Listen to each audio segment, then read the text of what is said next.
ګوره هره مسله چې مخې ته راشي نو د هغې بیا شرعي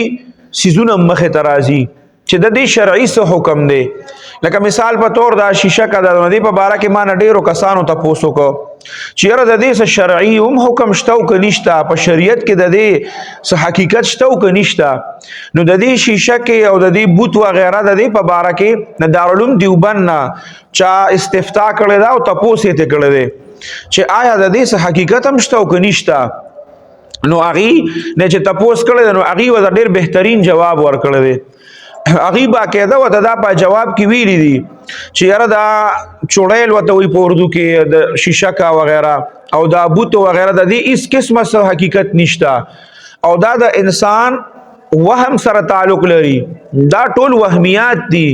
او دا د انسان داسې یو طاقت دی چې د ذهن ته یو خبره پریوځي نو بیا که دی یو تیاره ته ګوري نو په هغې کې مو ته داسې شکلونه ښکاري خطرناک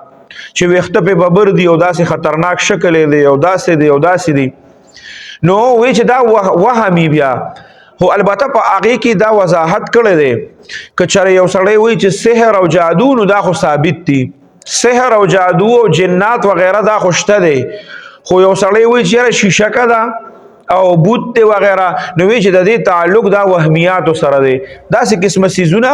شریعت چې کوم دی نو د دې حقیقت وایي نشته او نه یې مني. دا البته داسې کېږي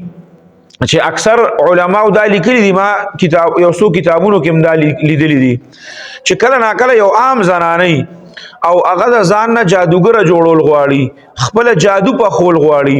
نو د هغې بیا هغې چلې وباسي. هغه چلې چې بیا وباسي نو هغې کې شیطاني اعمال وي نو هغه شیطاني اعمالو دپاره بیا هغې ته وویلی شي چې تاسو د ټولو نه زوړ قبرستان وګورئ،